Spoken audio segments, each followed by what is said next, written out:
और बहू का नाम था अमृता। सुमित्रा जी की बहू की बातें सुनकर ऐसा लगता था कि जैसे वो बहुत इंटेलिजेंट है, क्योंकि उससे कभी भी कोई भी सवाल पूछो फट से जवाब दे देती थी। अरे भाई, उसके जवाब से तो गूगल भी पीछे रह जाता था। और इसलिए कम से कम सुमित्रा जी के घर में तो किसी को भी गूगल की जरूरत ही नहीं पड़ती थी।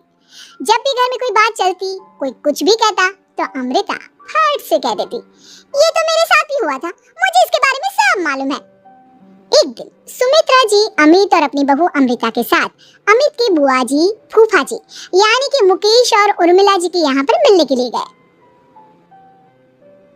अरे बहुत अच्छा किया अमित बेटा, इतने दिनों के बाद आए हो तुम। हाँ सुमित्रा भाभी, कभी तो आ जाया करिए अपने बच्चों को लेकर। आपकी बहू के आने से तो हमारे घर में भी रौनक आ गई है। वो क्या है ना, अमित ऑफिस के काम में बहुत बिजी रहता है, इसलिए उसे तो वक्त ही नहीं मिल पाता। अच्छा, लगता है नौकरी काफी मुश्किल है अमित की। अरे नहीं नहीं फूफा जी, ऐसी कोई बात नहीं है। आप तो जानते हैं ना प्राइवेट जॉब में कितना काम होता है। अरे कोई समझे ना समझे, मुझे तो पता है प्राइवेट नौकरी में इतना काम करना पड़ता है कि इंसान की आफत आ जाती है। लेकिन बेटा, तुमने तो कभी जॉब की ही नहीं, तुम्हें कैसे पता? अरे जॉब नहीं की तो क्या हुआ मम्मी जी, सब जानती हूँ मैं। सबसे पहले ऑफिस में जाओ, वहाँ पर अपनी एंट्री डालो, उसके बाद दिन भर सिस्टम पर बैठकर काम करो। चारों तरफ कैमरे लगे होते हैं, आप अपनी नजर इधर की उधर नहीं कर सकते। उसके बाद दिन भर बॉस की चिक चिक सुनो, वो अलग से। यही सब होता है, मुझे ना सब पता है। अरे बहू रानी तो काफी इंटेलिजेंट है, हर बात की खबर है इसको। थोड़ी देर बाद, अब देखिए सुमित्रा भाभी, इतने दिनों के बाद आई हैं आप, खाना खाकर ही जाना, ऐसे तो मैं आपको जाने नहीं दूंगी। वैसे बुआ जी, खाने में क्या बनाया है? वो क्या है ना बेटा, आज तुम्हारी बुआ जी की तबीयत थोड़ी ठीक नहीं थी, इसलिए हमने सोचा कि जब तुम लोग यहाँ आ जाओगे तो बाहर से खाना मंगवा लेंगे और साथ में बैठकर खाएंगे। लेकिन बस प्रॉब्लम इतनी सी है कि मुझे बाहर से खाना ऑर्डर करना नहीं आता। सोचा जब अमित आएगा तो उसी को बोल दूंगी। अरे मुझे आता है ना, मैं कर देती हूँ ऑर्डर। बताइए क्या क्या मंगाना है आपको? इटालियन, कॉन्टिनेंटल, इंडियन, पंजाबी, सब पता है मुझे।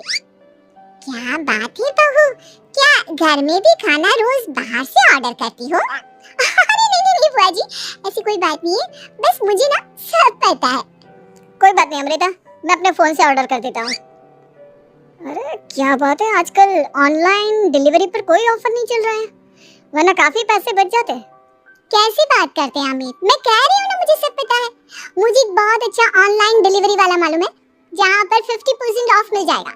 और आज तो वैसे भी फ्राइडे है ना, फ्राइडे को तो उस पर 50-70% ऑफर मिलता ही मिलता है। क्या बात है, इसके बारे में तो मुझे पता ही नहीं था। अरे बेटा, जिस चीज के बारे में किसी को पता नहीं होता, हमारी बहू को पता होता है। एक काम कर, तू उसी को ऑर्डर करने दे। क्या बात है अमृता बेटा, तुम तो बहुत इंटेलिजेंट हो, सब कुछ जानती हो। कुछ दिनों के बाद सुमित्रा जी की कुछ सहेलियां उनसे मिलने के लिए आती हैं। अरे सुमित्रा बहन कैसी हो, बहू कैसी है तुम्हारी? अरे पूछिए मत, बहुत इंटेलिजेंट है मेरी बहू, सब कुछ जानती है। क्या बात है, बहू के आने के बाद तो औरतें दुखी हो जाती है, लेकिन तुम तो बहुत खुश लग रही हो। वो क्या है ना, मेरी बहू है ही इतनी अच्छी। अरे तो बुलाओ ना, हमारे साथ बैठेगी, बातें करेंगी तो हमें भी अच्छा लगेगा। सुमित्रा जी अमृता को बाहर बुलाती हैं और उसके बाद सब लोग बातें करने लगते हैं। क्या बताऊं, कुछ दिनों से घुटनों में इतना दर्द हो रहा है कि चला भी नहीं जाता। अब बुढ़ापे में तो ये सब चलता ही रहता है, क्या कर सकते हैं। आंटी जी आप योगा करिए, योगा और साथ में ना काले तिल खाया करिए, हाँ आपके घुटनों का दर्द भाग जाएगा। लेकिन तुमको ये सब कैसे पता बेटा? अरे मेरे भी घुटनों में दर्द होने लगा था, मैंने योगा किया और काले तिल के साथ गुड़ मिलाकर उनके लड्डू बनाकर खाए, एकदम ठीक हो गए मेरे पैर। अमृता ये तुम क्या कह रही हो, इतनी कम उम्र में तुम्हारे पैरों में दर्द कैसे हो सकता है? अरे मम्मी जी सच कह रही हूँ, एक बार अगर कोई ये नुस्खा अपना लेना बस मजा आ जाए। ठीक है बेटा, अगर तुम कहती हो तो मैं ये करके देखती हूँ। मुझे सब पता है आंटी जी, ये मेरे साथ हो चुका है, इसीलिए तो बता रही हूँ मैं आपको, ऐसे नहीं बताती किसी को। कुछ दिनों के बाद अमित अमृता को अपने दोस्तों के साथ घूमने के लिए ले जाता है। क्या यार, क्या जिंदगी हो गई है, सारा दिन ऑफिस का काम करते रहो, अपनी हेल्थ पर तो ध्यान ही नहीं दे सकते। अरे क्यों नहीं दे सकते अपनी हेल्थ पर ध्यान? तो कुछ भी कर सकता है। क्या बात है भाभी, आप इतनी श्योरिटी के साथ कैसे कह सकती हैं? अरे आजकल ना एक से एक एप्लीकेशन है मार्केट में, और जानते हैं उसमें कुछ एक्सरसाइज तो ऐसी बताते हैं जिन्हें आप अपने ऑफिस में बैठे बैठे, मेरा मतलब लैपटॉप पर काम करते करते भी कर सकते हैं।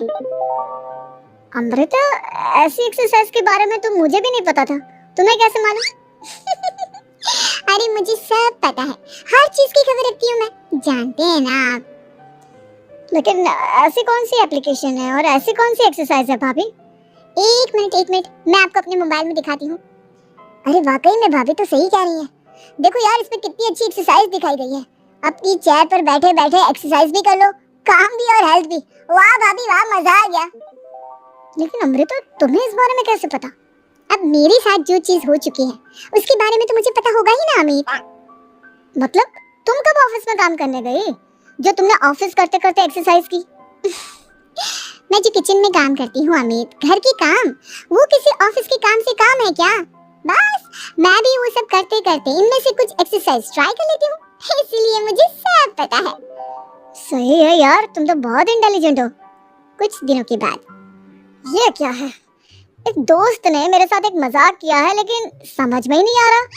अरे बेटा, तो अमृता से पूछ लेना, उसके पास कोई ना कोई जवाब जरूर होगा।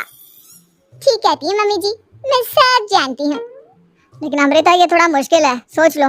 मेरे लिए कुछ भी मुश्किल नहीं, दुनिया की कोई भी पहेली हो मैं चुटकी में सॉल्व कर लेती हूँ। अच्छा ठीक है, देखो मेरे दोस्त ने मुझे एक खाली पेपर दिया है और कहा है कि इस पर उसने मेरे लिए कुछ मैसेज लिखा है। अब एक बात बताओ यार, खाली पेपर पर, आई मीन जिस पर कुछ भी नहीं लिखा हुआ, उसे मैं कैसे पढ़कर बताऊं? अरे बस इतनी सी बात, इसे तो मैं चुटकियों में सॉल्व कर दूंगी अमित। लेकिन कैसे बहू?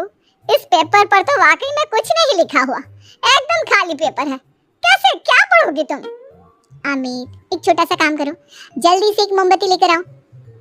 अरे बहू, पेपर में आग लगाने का इरादा है क्या? नहीं मम्मी जी, इस पेपर पर अमित के दोस्त का लिखा हुआ मैसेज पढ़ने का इरादा है।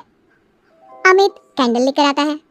अब ना बस इस पेपर को धीरे धीरे कैंडल के ऊपर घुमाते रहो, देखना 2 ही मिनट में मैसेज आपकी आंखों के सामने होगा। अच्छा ठीक है, मैं ऐसा करके देखता हूँ। 2 मिनट के बाद।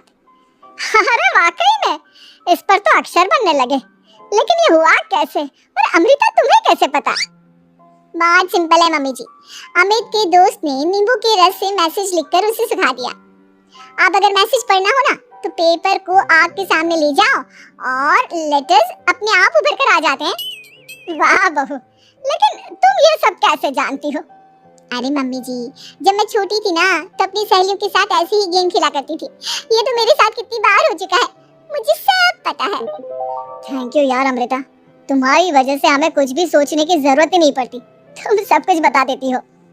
कुछ दिनों के बाद सुमित्रा जी को अमृता के प्रेग्नेंट होने की खुशखबरी मिलती है और सुमित्रा जी अमृता को डॉक्टर के यहाँ लेकर जाती है। देखिए सुमित्रा जी, आपकी बहू की तबीयत बिल्कुल ठीक है, किसी भी तरह की चिंता करने की कोई जरूरत नहीं है, लेकिन हाँ, उनको आयरन वाली डाइट खाने की बहुत जरूरत है। ठीक है डॉक्टर साहब, आप बता दीजिए मैं अपनी बहू को क्या क्या खिलाऊं ताकि उसकी तबीयत ठीक रहे और आने वाले बच्चे की भी। अरे मम्मी जी, इसमें डॉक्टर से पूछने की क्या जरूरत है, किशमिश है, अनार है, पालक है, ये सब खाना चाहिए, आयरन का लेवल बिल्कुल बराबर रहता है। अरे वाह, आपकी बहू तो सब कुछ पहले से ही जानती है। ये तो बहुत अच्छी बात है। देखो, आयरन के साथ तुम्हें कैल्शियम भी खाना होगा, जानती हूँ मैं। अगर आयरन की खाली सप्लीमेंट लेते हैं और कैल्शियम नहीं लेते तो बॉडी उसे अच्छे से एब्जॉर्ब नहीं कर पाती, सब पता है मुझे। बहू ये भी मालूम है? हाँ मम्मी जी, आप तो जानती है ना, मुझे सब पता है। आपकी बहू की बातें सुनकर अच्छा लग रहा है। मुझे ऐसी बहुत कम लड़कियां मिलती हैं जिन्हें इतनी नॉलेज होती है, सारे सवालों के जवाब देती है, और हमारे इंडिया में तो वैसे भी हालात बहुत खराब है। बिल्कुल ठीक कह रहे हैं आप डॉक्टर साहब, लेकिन मैं उन लड़कियों की तरह नहीं हूँ, बहुत ख्याल रखती हूँ मैं हर चीज का। और जानती हैं आप, हमारे घर में तो किसी को किसी चीज के बारे में गूगल करने की जरूरत ही नहीं पड़ती। बिल्कुल ठीक कह रही है अमृता, अरे कुछ भी पूछ लो, इसे सब पता होता है। अरे वाह, तुम तो बड़ी कमाल की लड़की हो। चलो ये तो बहुत अच्छी बात है, लेकिन फिर भी डॉक्टर की सलाह पर पूरा ध्यान देना चाहिए। वैसे क्या चाहिए तुम्हें, बेटा या बेटी? अरे डॉक्टर साहब, कुछ भी हो जाए, बस बच्चा अच्छे से हो जाना चाहिए। मुझे तो दोनों में से किसी से कोई भी परेशानी नहीं। और सुमित्रा जी आप डॉक्टर मैडम, मुझे तो लड़के और लड़की में कभी भेद करने की आदत ही नहीं है। पोता आए या पोती, मेरे लिए तो दोनों एक बराबर है। सुनकर अच्छा लगा। वैसे आप जानती हैं, हमारे यहाँ पर तो लोगों को बड़ी बेचैनी रहती है ये जानने की कि पेट में लड़का है या लड़की, लेकिन विदेशों में ऐसा नहीं होता। हाँ, वहाँ पर तो सब कुछ पहले से ही बता देते हैं ना। ये भी कोई बात हुई भला? लेकिन तुम्हें कैसे पता कि वहाँ पर सब कुछ पहले ही बता देते हैं? अच्छा हाँ, तुम तो सब कुछ पहले से ही जानती हो ना। तुम्हारे साथ तो सब कुछ पहले से ही हो चुका होता है। नहीं मम्मी जी, ये तो मेरे साथ पहली बार हो रहा है, इसलिए मैं ये डायलॉग नहीं बोल सकती। अमृता की बात सुनकर सुमित्रा और डॉक्टर दोनों हंसने लगते।